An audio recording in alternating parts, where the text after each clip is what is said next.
Yang mau bertanya silahkan di chat, diketikkan pertanyaannya ya.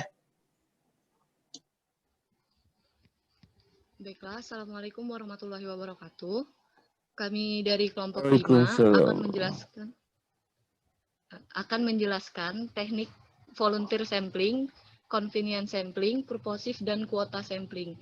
Nah, di sini anggota tim kami ada Khadijah Hoirunisa, saya sendiri Lisa Aslamia, Maria Engzelita, Ratna Mutia, Revani Ayu, dan Zarvani Humanti. Yang pertama itu ada volunteer sampling. Volunteer sampling ini, anggota sampel memilih diri mereka sendiri untuk menjadi bagian dari penelitian. Dengan kata lain, bukan peneliti yang mendekati partisipan, melainkan peserta sendiri yang menjangkau peneliti. Untuk metodenya sendiri, si sampel itu atau si partisipan dikasih tahu atau diberitahu melalui iklan dan pengumuman. Jika mereka tertarik, mereka dapat menghubungi si peneliti itu langsung. Selanjutnya. Nah, kekurangan dari penelitian ini, kekurangan dari teknik ini, sering ditemui masalah generalisasi. Nah, jadi maksudnya itu, karena setiap orang mempunyai pendapat yang berbeda-beda, dan orang yang menelpon peneliti melalui jasa volunteer tadi, orang yang menelpon tadi itu kan mempunyai pendapat yang berbeda dengan orang yang tidak menelpon. Kemungkinan hasil sampling ini akan bias sangat besar dan tidak representatif. Karena hanya orang-orang yang punya telepon dan yang menyaksikan televisi atau mendengarkan radio atau melihat di kabar berita lainnya yang dapat mengetahui adanya suatu penelitian atau survei tersebut. Selanjutnya, memiliki resiko kesalahan sistematis, orang-orang yang ikut serta, mereka yang memiliki ketertarikan pada topik tersebut. Jadi, memang teknik ini tidak terlalu mewakili seluruh orang gitu, melainkan ini kan sering ada di berita-berita TV atau radio. Untuk kelebihannya itu murah, memakan waktu yang sedikit, membantu mengumpulkan sejumlah besar data dalam waktu yang sangat terbatas dan sedikit tenaga. Dan kelebihan yang lebih utama yaitu peneliti tidak perlu melakukan apapun untuk mencari partisipan. Selanjutnya. Nah, untuk contohnya. Contoh ini seringkali misalnya saya ingin melakukan penelitian.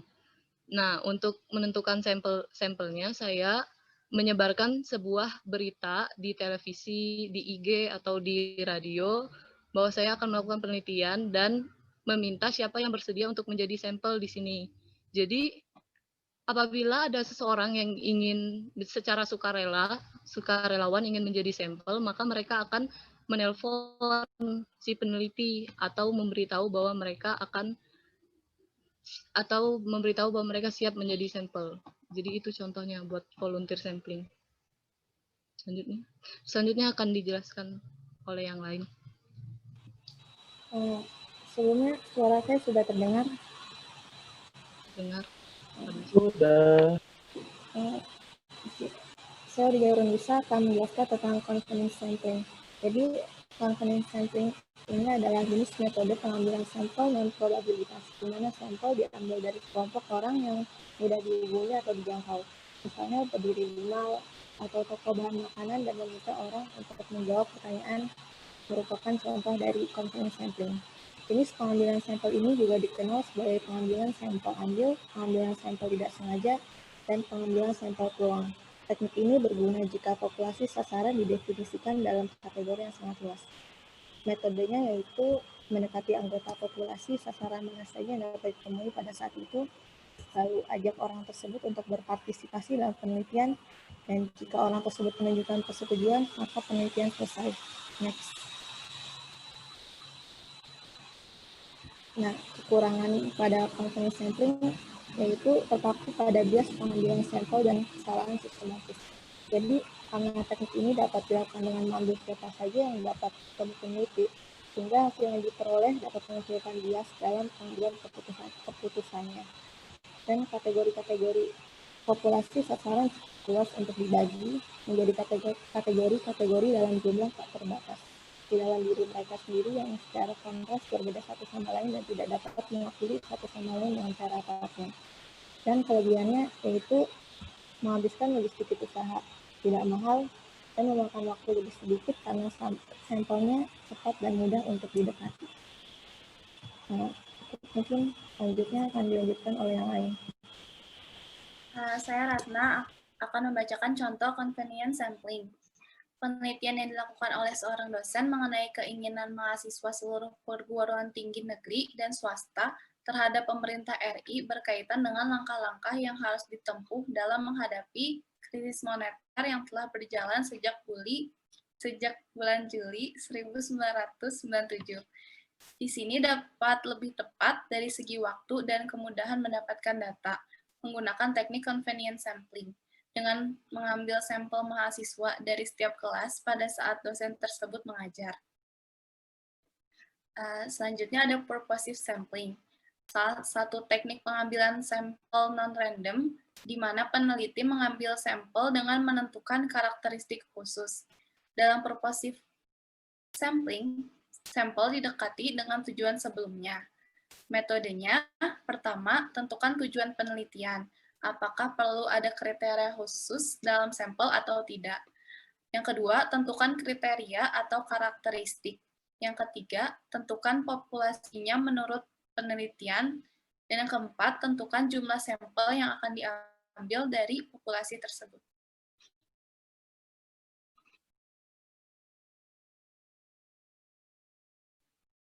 Selanjutnya ada kelebihan dan kekurangan purposive sampling.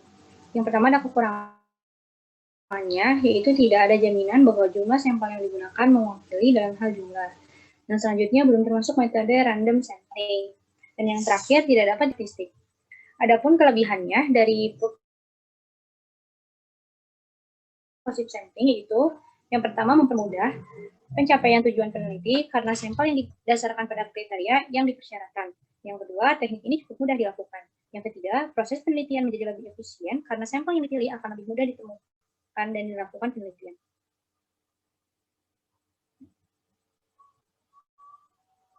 Lalu ada contoh purposive sampling. Di sini ada apabila penelitian akan meneliti dengan judul pengaruh konsumsi tablet besi selama hamil terhadap kadar hemoglobin pasca melahirkan. Peneliti menetapkan kriteria khusus sebagai syarat populasi, yaitu ibu hamil, yang dapat dijadikan sampel, yaitu apabila ibu tersebut tidak mempunyai berbagai jenis penyakit anemia. Alasannya ditetapkannya kriteria tersebut adalah karena kadar hemoglobin tidak hanya disebabkan oleh konsumsi tablet besi, melainkan oleh berbagai penyebab lainnya yang mendasar seperti penyakit anemia megaloblastik, anemia aplastik, atau berbagai jenis anemia lainnya. Contoh tersebut menunjukkan bahwa ditetapkannya kriteria tersebut adalah agar tidak terjadi hasil bias penelitian, sehingga hasil penelitian dengan menggunakan teknik purposive tersebut dapat lebih memberikan hasil yang representatif.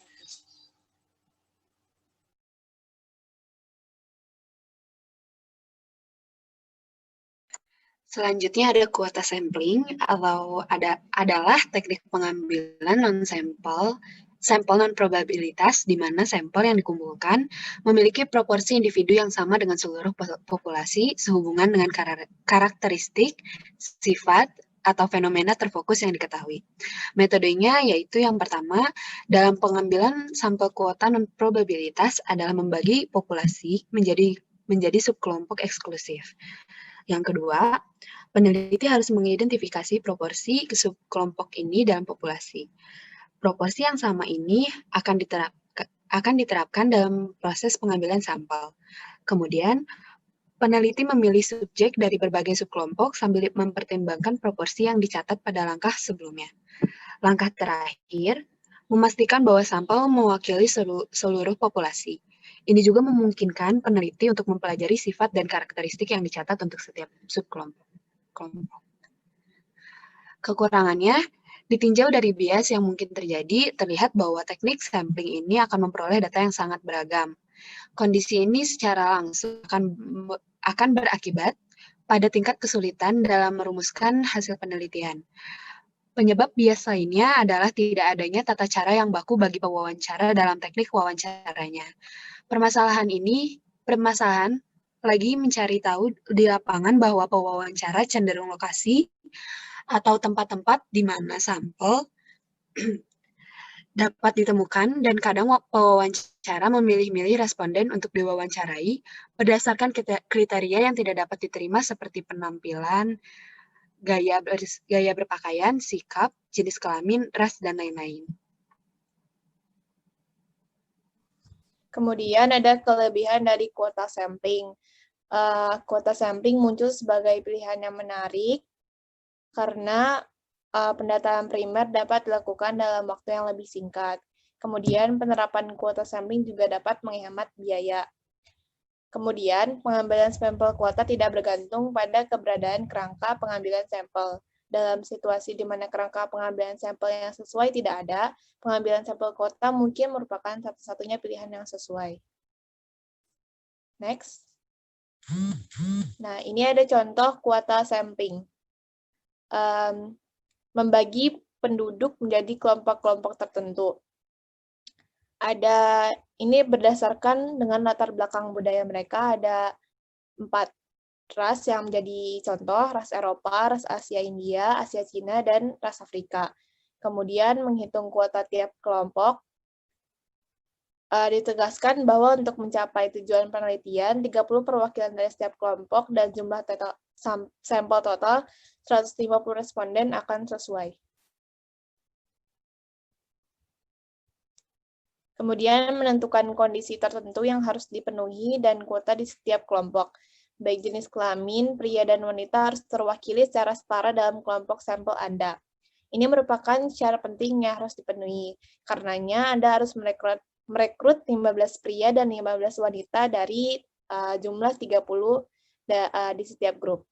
Kemudian penerapan kuota sampling memastikan bahwa kelompok sampel mewakili karakteristik tertentu dari populasi yang dipilih oleh peneliti. Dalam contoh di atas, representasi yang setara dari kedua jenis kelamin, pria dan wanita telah dipilih sebagai karakteristik penting dari pengambilan sampel.